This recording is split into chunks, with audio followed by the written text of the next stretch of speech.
Okay, dear students, so let's see this new thing that is called uniform circular motion. तो student सबसे पहले तो आप इस टर्म पे फोकस करें कि सर्कुलर मोशन का मतलब क्या होता है. बहुत सिंपल सी बात है स्टूडेंट्स, आप समझ सकते हैं. मान लो कोई सर्कुलर पाथ है, सर्कुलर रोड है या कुछ भी है, सर्कुलर पाथ है, और कोई भी चीज उस सर्कुलर पाथ पे अगर घूम रही है तो हम क्या बोलेंगे? सर्कुलर मोशन हो रहा है. ठीक है, कोई भी चीज अगर सर्कुलर पाथ पे घूम रही है तो हम बोलेंगे सर्कुलर मोशन हो रहा है. स्टूडेंट्स बहुत ही सिंपल सी बात है. सर्कुलर मोशन हमारे आसपास बहुत जगह पे दिखाई देता है स्टूडेंट्स, इसलिए इट्स वेरी इंपॉर्टेंट. जैसे आप देख सकते हो कुछ एग्जांपल्स मैंने यहां बनाए भी हैं. ये जो एथलीट है वो एक सर्कुलर ट्रैक पे दौड़ रहा है. ठीक है, जब आप इन झूलों पे झूलते हो स्टूडेंट्स, पे इंजॉय करते हो, तो आप सर्कुलर पाथ में घूम रहे हो, आप सर्कुलर मोशन कर रहे हो. यहां पर भी देखो जो लोग इसका मजा ले रहे हैं इस राइड का, वो सर्कुलर मोशन कर रहे हैं. इस तरह से कई बार आपने जरूर किया होगा स्टूडेंट्स बचपन में कि एक स्टोन को रोप से बांध के ऐसे गोल गोल घुमाया होगा students. That is also an example of circular motion students. जैसे मान लो ये क्लॉक है स्टूडेंट्स, अब यहां पर अगर मैं इसका जो हैंड है उसकी टिप को मैंने लिया, तो वो जो टिप है स्टूडेंट्स वो इस पाथ पे मूव करेगा इस तरह से, जो कि एक सर्किल होगा. ठीक है स्टूडेंट्स, तो ये जो टिप का मूवमेंट है, इसके टिप का मूवमेंट है, मूवमेंट ऑफ क्लॉक्स हैंड. ये भी स्टूडेंट सर्कुलर मोशन का एक एग्जांपल है. सर्कुलर मोशन के और भी बहुत सारे एग्जांपल्स दिए जा सकते हैं स्टूडेंट्स. ठीक है, now first of all we need to understand now कि ये यूनिफॉर्म सर्कुलर मोशन क्या होता है. ठीक है, सर्कुलर मोशन तो हम समझ गए, यूनिफॉर्म सर्कुलर मोशन क्या होता है स्टूडेंट्स. तो आप ध्यान दें कि जो सर्कुलर मोशन है वो बेसिकली दो तरीके का होता है. एक यूनिफॉर्म सर्कुलर मोशन और एक दूसरा स्टूडेंट्स क्या होगा, एक यूनिफॉर्म है तो दूसरा होगा नॉन यूनिफॉर्म सर्कुलर मोशन. ठीक है, देखो बहुत सिंपल सी बात है स्टूडेंट्स. जैसे मैं दो सर्कल्स बना लेता हूं यहां पे. ठीक है, तो यहां पर मैं आपको समझाता हूं कि क्या हो रहा है. आप ऐसा सोचो कि कोई आदमी यहां से चलना स्टार्ट करता है. ठीक है, t=0 सेकंड पे वो यहां से चलना स्टार्ट करता है इधर की तरफ. ठीक है, फिर वो 1 सेकंड के बाद यहां पहुंच गया. ठीक है, फिर 1 सेकंड के बाद वो यहां पहुंच गया, मतलब 2 सेकंड हो चुके हैं टोटल. फिर वो एक और सेकंड बाद यहां पहुंच गया. ठीक है, टोटल 3 सेकंड हो गए. ठीक, अब देखो स्टूडेंट्स इसमें आपको सारा समझ में आ रहा होगा या दिख रहा होगा कि पहले 1 सेकंड में जो डिस्टेंस ट्रेवल किया गया, दूसरे 1 सेकंड में जो डिस्टेंस ट्रेवल किया गया, तीसरे 1 सेकंड में जो डिस्टेंस ट्रेवल किया गया वो सेम है. ठीक है, तो equal distance in equal time. यहां पे आप देख सकते हो स्टूडेंट्स कि हर 1 सेकंड में सेम डिस्टेंस ट्रेवल किया जा रहा है. ठीक, अब स्टूडेंट्स आप समझ रहे होंगे मैं यहां पे क्या बात करने वाला हूं. सपोज करो कि आदमी यहां पे था 0 सेकंड पे, फिर वो इधर जाने लगता है. फिर स्टूडेंट्स 1 सेकंड पे t=1 सेकंड पे वो यहां पे थोड़ा आगे गया. t=2 सेकंड पे वो यहां आया. t=3 सेकंड पे वो यहां आया. ठीक है स्टूडेंट्स, तो अब आप देख सकते हो कि पहले 1 सेकंड में वो थोड़ा सा ही गया आगे, दूसरे 1 सेकंड में वो ज्यादा आगे गया, और तीसरे 1 सेकंड में और भी ज्यादा आगे गया स्टूडेंट्स. ठीक, तो यहां पर ये जो मोशन है स्टूडेंट्स, इसमें जो स्पीड है क्या वो कांस्टेंट है? नहीं स्टूडेंट्स, स्पीड जो है वो कांस्टेंट नहीं है. लेकिन यहां पर जो मोशन था उसमें स्पीड क्लियरली आप देख सकते हो कि कांस्टेंट है. अभी तक तो आप समझते हो कि स्पीड क्या होती है. तो ये जो सर्कुलर मोशन है that is uniform circular motion. और ये जो मोशन है जिसमें स्पीड कांस्टेंट नहीं है वो कहलाएगा नॉन यूनिफॉर्म सर्कुलर मोशन. ठीक है स्टूडेंट्स, तो आप समझ गए यूनिफॉर्म सर्कुलर मोशन क्या है और नॉन यूनिफॉर्म सर्कुलर मोशन क्या है. हम चाहे तो डिफाइन भी कर सकते हैं यहां पे. यूनिफॉर्म सर्कुलर मोशन आप पूरा लिखेंगे is the motion in which an object moves on circular path with constant speed. आप समझ गए स्टूडेंट्स. वैसे अगर नॉन यूनिफॉर्म सर्कुलर मोशन की डेफिनेशन लिखनी, non uniform circular motion is the motion in which an object moves on circular path with varying speed. समझ रहे हैं स्टूडेंट्स आप. तो आप समझ होंगे क्या यूनिफॉर्म सर्कुलर मोशन होता है और क्या नॉन यूनिफॉर्म सर्कुलर मोशन होता है. ठीक है, यूनिफॉर्म सर्कुलर मोशन को पढ़ना थोड़ा आसान होता है स्टूडेंट्स, और नॉन यूनिफॉर्म को पढ़ना ज्यादा डिफिकल्ट होता है. तो यहां पर जो हम पढ़ने वाले हैं उसमें ज्यादा कर हम यूनिफॉर्म सर्कुलर मोशन की ही बात कर रहे होंगे स्टूडेंट्स। तो देखो मैंने आपको सर्कुलर मोशन के कई सारे एग्जांपल्स दिए, ठीक है। अब हम देखेंगे यूनिफॉर्म सर्कुलर मोशन के कुछ एग्जांपल्स और थोड़े मोड़े नॉन यूनिफॉर्म सर्कुलर मोशन के एग्जांपल्स भी देख लेंगे, ठीक है। तो जैसे आप देखें कुछ एग्जांपल्स देखें यूनिफॉर्म सर्कुलर मोशन के। ये जो क्लॉक के टिप का मोशन मैंने आपको बताया था, इसका जो मोशन होता है that is uniform circular motion, क्योंकि ये जो टिप है वो हमेशा सेम स्पीड से मूव करती रहती है। ऐसा थोड़ी होता है यार कि घड़ी के जो कांटे हैं कभी बहुत तेज तेज तेज चलने लगे और कभी धीरे धीरे चलने लगे, ऐसा तो होता नहीं है, हमेशा सेम स्पीड से ही चलते हैं, ठीक है। तो ये जो है वो एग्जाम्पल है यूनिफॉर्म सर्कुलर मोशन का। तो एक एग्जाम्पल मैंने आपको यहां पे दिया। फिर स्टूडेंट्स देखो मैं आपको बताता हूं, ये सन है अगर, तो आपको तो पता ही कि प्लैनेट जो है खासकर हम अर्थ की बात करें तो वो सर्किल में सन के अराउंड घूमता है, ये आपको पता है, ठीक। तो this is also an example of uniform circular motion, ठीक है। Moving of earth around sun, या फिर ऐसा लिख सकते हैं टेक्निकल टर्म में revolving of earth around sun. उसी तरीके से स्टूडेंट्स आपको यह भी पता है कि अगर ये अर्थ है हमारा तो मून क्या करता है स्टूडेंट्स, मून भी अर्थ के अराउंड सर्कुलर पाथ में घूमता है, ये सब भी आपने पढ़ा है ज्योग्राफी वगैरह में, ठीक है। मून भी सर्कुलर पाथ में घूमता है और ये भी यूनिफॉर्म सर्कुलर मोशन का एग्जाम्पल होता है स्टूडेंट्स।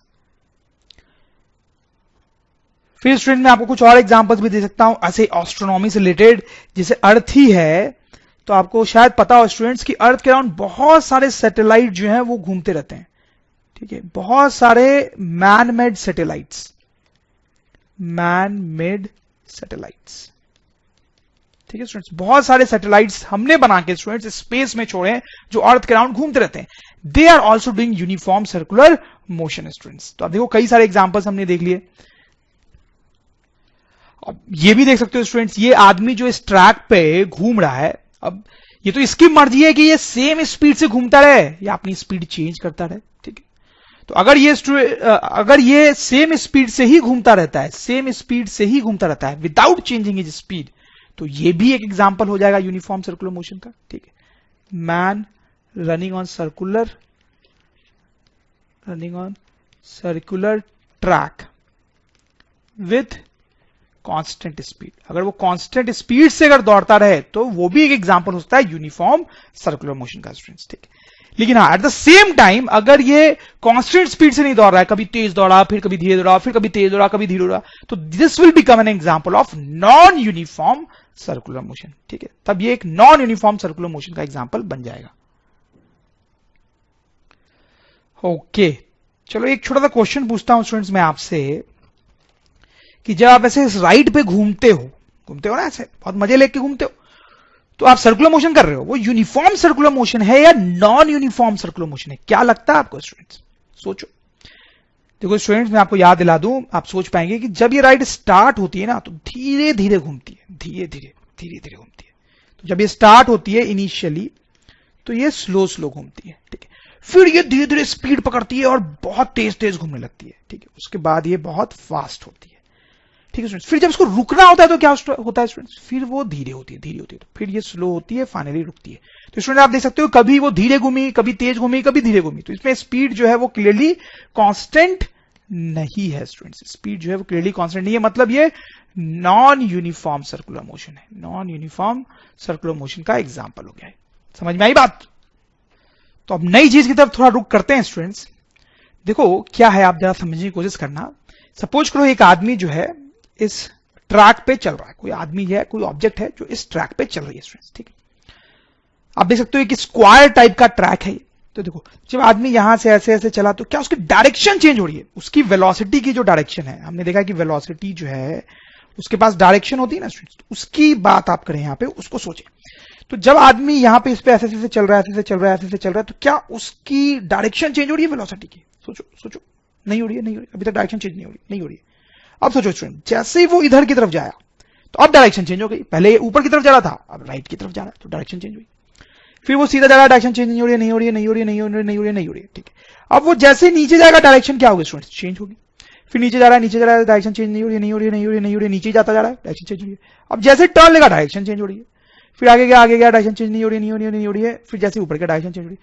तो आप देख सकते हो जैसे जब वो कॉर्नर पे मूव कर रहे हैं ना स्टूडेंट्स, कॉर्नर को क्रॉस कर रहा है तो डायरेक्शन चेंज हो रही है, अदरवाइज नहीं हो रही है, ठीक है। चलो अब देखो स्टूडेंट्स, ये कोई दूसरा पॉलीगन है जिसमें बहुत सारे साइड्स हैं। इसमें 4 साइड्स थे, आप इसमें काउंट करो 1 2 3 4 5 6 7 8 साइड्स हैं। ठीक है, ज्यादा साइड का एक मैंने पॉलीगन लिया। ठीक है, अब सपोज कोई ऑब्जेक्ट इस पॉलीगन पे मूव कर रहा है स्टूडेंट्स, तो देखो ऐसे मूव कर रहा है, ऐसे मूव कर रहा है। स्पीड की डायरेक्शन, सॉरी वेलोसिटी की डायरेक्शन चेंज हो रही है क्या? सोचो, वेलोसिटी डायरेक्शन चेंज हो रही है क्या? हो रही है क्या? हो रही है क्या? नहीं हो रही, नहीं हो रही, नहीं हो रही। अब देखो स्टूडेंट, जैसे ही वो इधर की तरफ जाएगा वेलोसिटी की डायरेक्शन चेंज होगी, क्योंकि पहले वो इस एरो के लॉन्ग जा रहा था, अब वो इस एरो के लॉन्ग जा रहा है, तो डायरेक्शन चेंज हुई। अब जैसे देखो इसके लॉन्ग जाता जाएगा, डायरेक्शन चेंज नहीं होगी, नहीं होगी, नहीं होगी, नहीं होगी, नहीं होगी। ठीक है, अब जैसे वो यहां कॉर्नर के क्रॉस इस तरह से मूव करेगा, डायरेक्शन चेंज होगी। अब जैसे सीधे जा रहा है, सीधे जा रहा है, सीधे जा रहा है, डायरेक्शन चेंज नहीं हो रही है। अब जैसे वो यहां पर टर्न लेगा, डायरेक्शन चेंज हो गई। अब सीधे जा रहा है, सीधे जा रहा है, सीधे जा रहा है, डायरेक्शन चेंज नहीं हो रही है। अब जैसे कॉर्नर पे इधर मूव करेगा, डायरेक्शन चेंज हो रही है। ठीक है, तो आप देख सकते हैं अब जल्दी जल्दी थोड़ा डायरेक्शन चेंज हो रही है। यहां से यहां तक डायरेक्शन चेंज हो रही है, लेकिन कॉर्नर के राउंड डायरेक्शन चेंज हो रही है। यहां से यहां डायरेक्शन चेंज हो रही है, लेकिन कॉर्नर के राउंड डायरेक्शन चेंज हो रही है। ठीक है, तो स्टूडेंट्स नोट करने वाली बात यह है कि इस केस में डायरेक्शन कभी कभी चेंज हो रही थी, इसमें थोड़ा ज्यादा जल्दी जल्दी चेंज हो रही है। ठीक है, चलो अब बात करते हैं स्टूडेंट्स इसकी। इसमें आप देखो ऑब्जेक्ट यहां से मूव करना शुरू करता है, डायरेक्शन चेंज नहीं हो रही है, नहीं हो रही है, नहीं हो रही है, नहीं हो रही है। अब समझ रहे होंगे आप। अब जैसे इधर मूव करेगा, डायरेक्शन चेंज हुई, फिर डायरेक्शन चेंज नहीं हो रही है, नहीं हो रही है, नहीं हो रही है, नहीं हो रही है। अब जैसे इधर मूव करेगा, डायरेक्शन चेंज हो जाएगी, फिर जैसे इधर आएगा, डायरेक्शन चेंज होगी। तो आप समझ लो जैसे जैसे वो अलग साइड पे जा रहा होगा, जब वो साइड चेंज करता है, साइड चेंज करता है, पॉलीगन के अलग साइड पे जा रहा होता है, दूसरे साइड पे जा रहा होता है, तो डायरेक्शन जो है वो चेंज होती है। ठीक है, यहां कम साइड थे पॉलीगन में, तो डायरेक्शन उतनी जल्दी चेंज नहीं हो रही थी। यहां ज्यादा साइड से तो और जल्दी जल्दी डायरेक्शन चेंज हो रही थी। यहां पर बहुत सारे साइड्स हैं, तो डायरेक्शन बहुत जल्दी चेंज हो रही है। तो स्टूडेंट्स क्या होता है, ये जो सर्किल है, सर्किल, उसको हम ऐसे सोच सकते हैं कि this is a polygon of many many sides, of many many sides, many many sides, या फिर इनफाइनाइट साइड्स बोलेंगे इसको। इनफाइनाइट वर्ड का यूज किया जाता है यहां पे, इनफाइनाइट साइड्स। कहने का मतलब है स्टूडेंट्स कि आप थोड़ा ध्यान दो, ये 4 साइड थे, ये 8 साइड्स हैं, यहां पे भी और कितने साइड्स है देखें हम, 1 2 3 4 5 6 7 8 9 10 11 12 साइड्स है। ठीक है, तो स्टूडेंट देखो ये ऑलरेडी आपको थोड़ा थोड़ा सर्किल की फील दे रहा होगा, थोड़ा थोड़ा ऑलरेडी सर्किल की फील दे रहा होगा। तो स्टूडेंट्स अगर ऐसे ही हम पॉलीगन बनाते जाएं with increasing number of sides, with increasing number of sides, मतलब जैसे यहां 12 के बनाए, फिर 16 के बनाए, 20, 100 साइड्स, 200 साइड्स, 500 साइड्स, इतने साइड्स के अगर हम पॉलीगन बनाएं, तो आपको लगेगा कि यार वो बिल्कुल ही सर्किल बनते जा रहे हैं, वो सर्किल की तरह दिखने लगेंगे स्टूडेंट्स। तो इसलिए कई बार हम ऐसा सोचते हैं कि जब कोई चीज सर्किल पे मूव कर रही है, तो एक ऐसे पॉलीगन पे मूव कर रही है जिसमें बहुत ही ज्यादा नंबर ऑफ साइड्स हैं, बहुत ही ज्यादा नंबर ऑफ साइड्स हैं, many many sides, almost infinite sides. समझो, ठीक है। तो स्टूडेंट्स अब हम सोच सकते हैं कि जिस तरीके से इस पॉलीगन पे मूव करते टाइम डायरेक्शन चेंज हो रही है वेलोसिटी की, वैसे इस सर्किल में भी मूव करते टाइम डायरेक्शन चेंज हो रही है। जैसे अगर मान लो कोई ऑब्जेक्ट ऐसे मूव कर रहा है, तो जब वो यहां पर होता है तो हम बोलते हैं स्टूडेंट्स कि यहां पर एक ऐसे लाइन ड्रॉ करो, ठीक है, और उसकी वेलोसिटी की जो डायरेक्शन है वो इधर की तरफ, हम ऐसा बोलते हैं।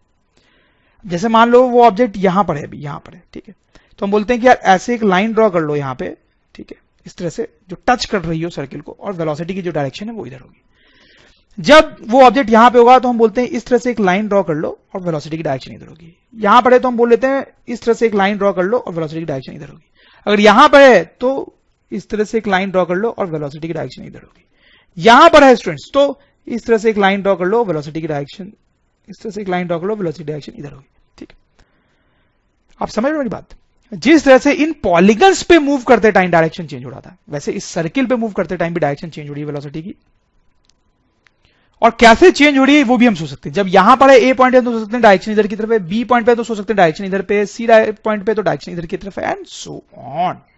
ठीक है स्टूडेंट्स, तो इसका मतलब ये है कि हम ये सोच सकते हैं कि जब कोई चीज सर्कुलर पाथ पे मूव कर रही होती है तो उसकी डायरेक्शन हमेशा चेंज होती रहती है। देखो चेंज हो रही है, चेंज हो रही है, चेंज हो रही है। ठीक है, so when an object moves on circular path, direction of its velocity keeps changing। ठीक है, समझ रहे हो मेरी बात?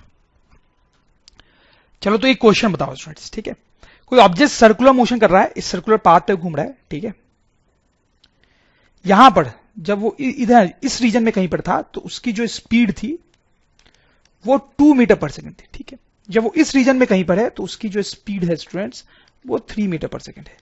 जब वो इस रीजन में यहां पे कहीं पे है तो उसकी जो स्पीड है वो 1 मीटर पर सेकेंड है। ठीक है, तो स्टूडेंट्स हमें अब ये बताना है क्या ये ऑब्जेक्ट जब मूव कर रहा है तो उसकी स्पीड क्या कांस्टेंट है, क्या उसकी स्पीड कांस्टेंट है। अब मुझे ये बताओ, जब ये मूव कर रहा है तो क्या इसकी स्पीड कांस्टेंट है। बिल्कुल आपको ऑब्वियस लग रहा होगा कि स्पीड कांस्टेंट नहीं है, क्लियरली तो चेंज हो रही है। अब अगर हम बात करें स्टूडेंट्स वेलोसिटी की, आप ध्यान रखो कि वेलोसिटी में एक एडिशनल चीज होती है स्टूडेंट्स, क्या, डायरेक्शन डायरेक्शन डायरेक्शन। तो क्या वेलोसिटी कांस्टेंट है?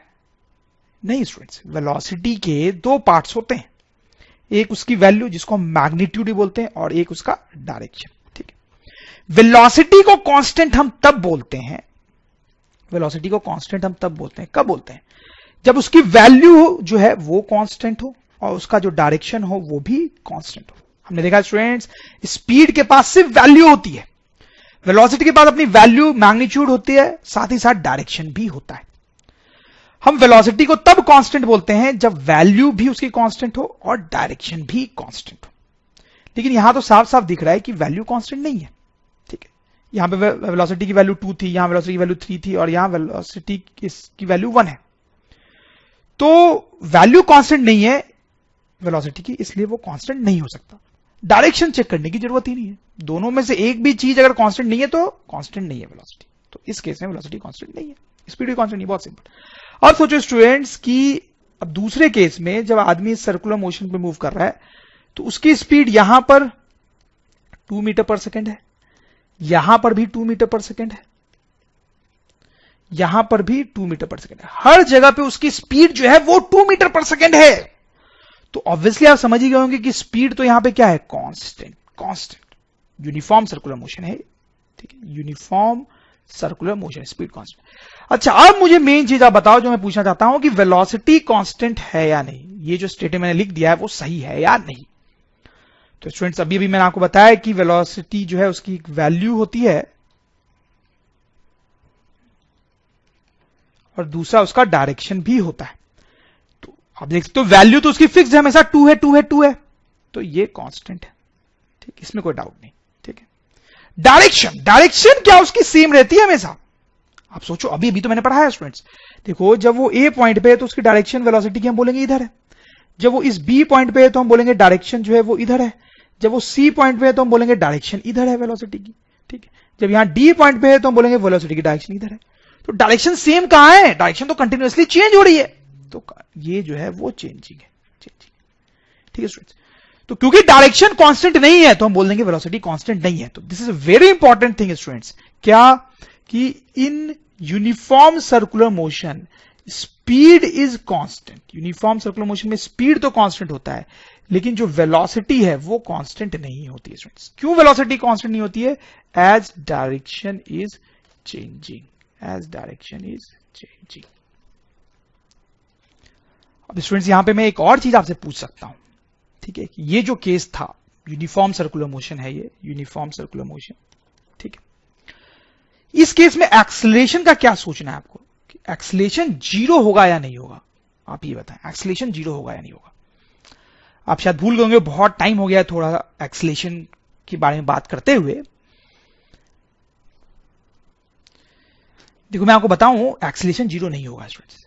आपको थोड़ा अजीब सा लग सकता है but this is interesting and important point. देखो जब हम बोल देते हैं कि एक्सेलरेशन जीरो है तो उसका मतलब होता है कि वेलोसिटी जो है वो कांस्टेंट होनी चाहिए, चेंज नहीं होनी चाहिए।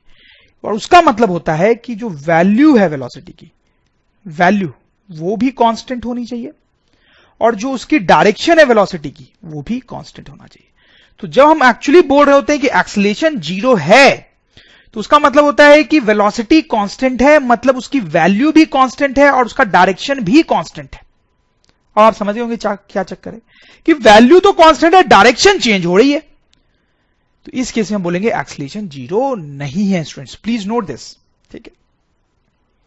देखो इससे पहले जो हम बात कर रहे थे वो स्ट्रेट लाइन मोशन था, उसमें सिचुएशन थोड़ी सी अलग टाइप की थी। ये सर्कुलर मोशन है, इसमें थोड़ी सी अलग टाइप की सिचुएशन है, ठीक है। यहां पर वैल्यू तो कांस्टेंट है, डायरेक्शन कांस्टेंट नहीं है वेलोसिटी की, इसलिए हम बोलते हैं कि एक्सेलरेशन जो है वो जीरो नहीं है, ठीक है। मतलब एक्सेलरेशन जीरो होने का मतलब होता है कि वेलोसिटी कांस्टेंट हो, लेकिन अभी हमने लिखा कि वेलोसिटी कांस्टेंट नहीं है। वेलोसिटी कांस्टेंट नहीं है, मतलब एक्सीलरेशन भी जीरो नहीं कहलाएगा स्टूडेंट्स, ठीक है। तो please note, in uniform circular motion speed is constant, velocity is not constant and direction is changing and acceleration is also not zero. तो स्टूडेंट्स ज्यादा ज्यादा हम यहां पे लिख भी सकते हैं कि uniform circular motion is an accelerated motion, मतलब यूनिफॉर्म सर्कुलर मोशन जो होता है उसमें एक्सीलरेशन होता है, मतलब एक्सीलरेशन जीरो नहीं होता है। चलो स्टूडेंट्स, एक और इंटरेस्टिंग सी बात मैं आपको बताता हूं। चलो, जैसे आपने ये काम तो किया होगा कि एक बॉल को इस तरह से रस्सी में बांध के ऐसे सर्कुलर मोशन करवाया होगा, किया होगा स्टूडेंट्स आपने ऐसा जरूर।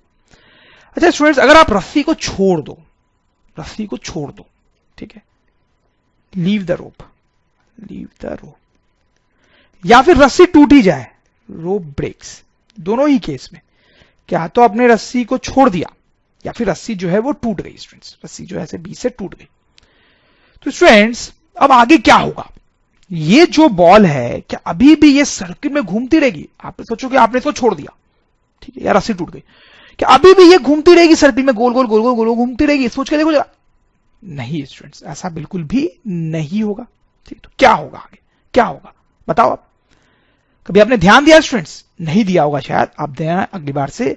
क्या होगा, अगर जिस टाइम पे आपने छोड़ा रस्सी को, या जिस टाइम पे रस्सी टूटी, उस टाइम पे अगर बॉल यहां पर है, तो उसी टाइम पे वो सर्कुलर मोशन करना बंद कर देगी और स्ट्रेट इस तरीके से निकल जाएगी, स्ट्रेट जिस डायरेक्शन में उसकी वेलोसिटी थी ना, उस डायरेक्शन में वो निकल जाएगी स्टूडेंट्स, ठीक है, इस डायरेक्शन में सीधे जाने लगेगी।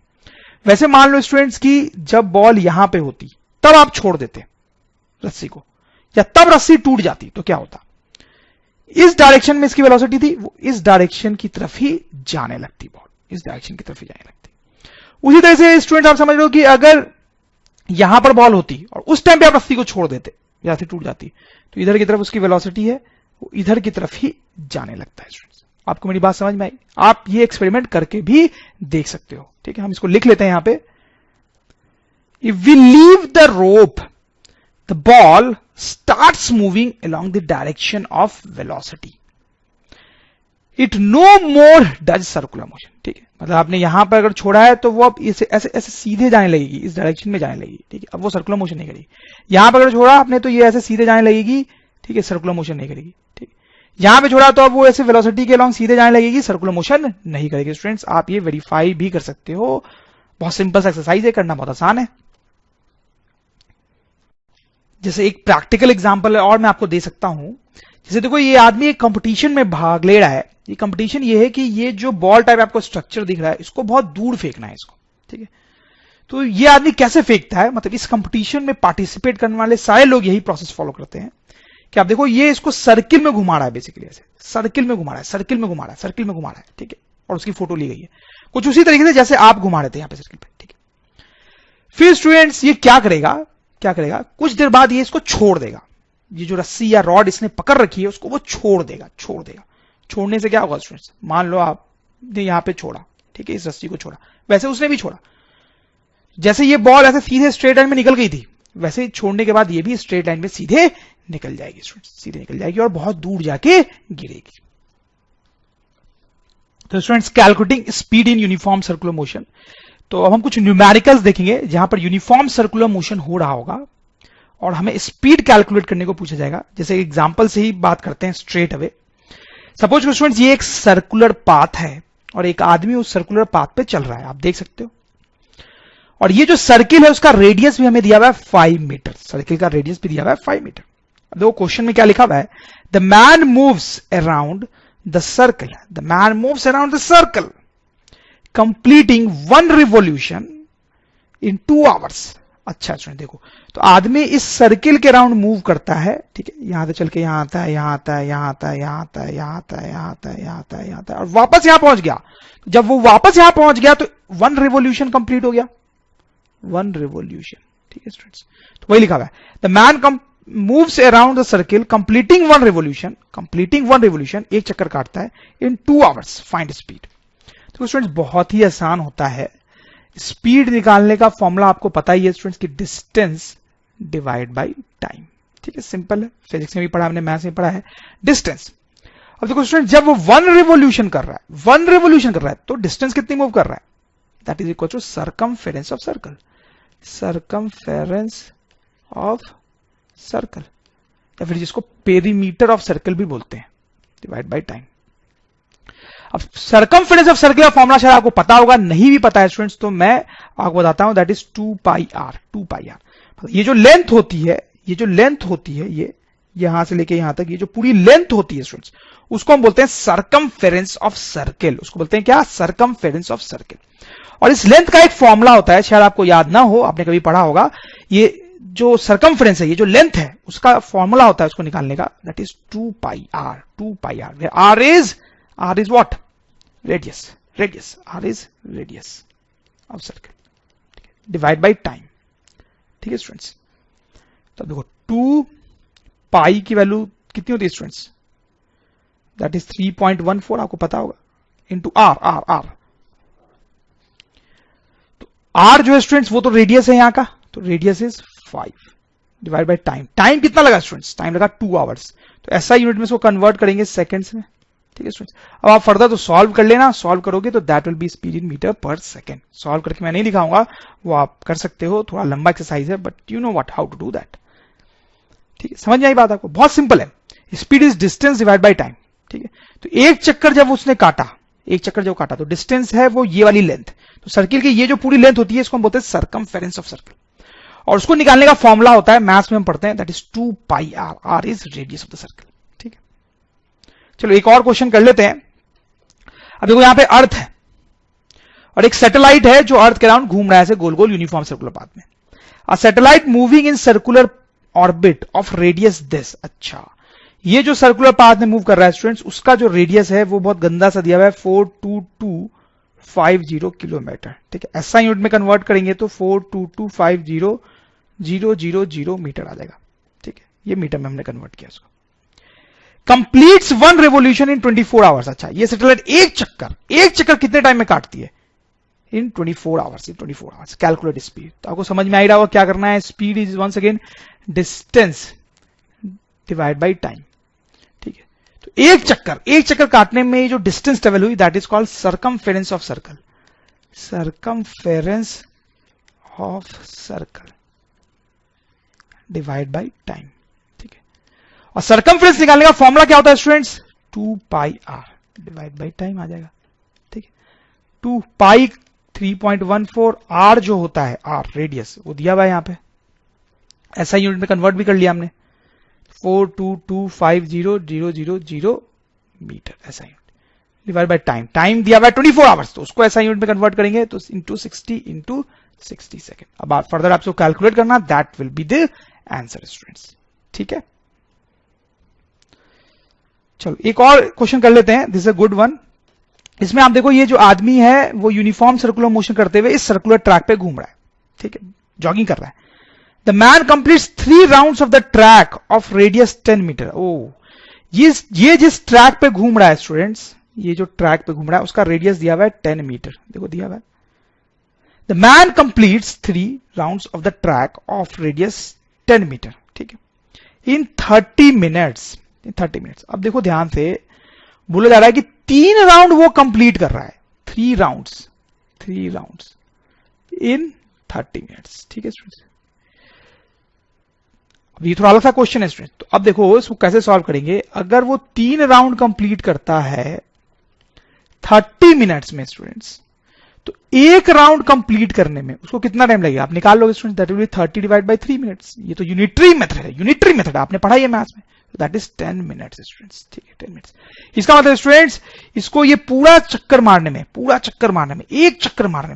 एक राउंड मारने में 10 मिनट्स लगता है। अब देखो, अब हम स्पीड कैसे निकालेंगे? That will B distance divide by time. ठीक है, अब जब ये आदमी एक चक्कर काट रहा है, तो डिस्टेंस कितनी मूव कर रहा है? That is circumference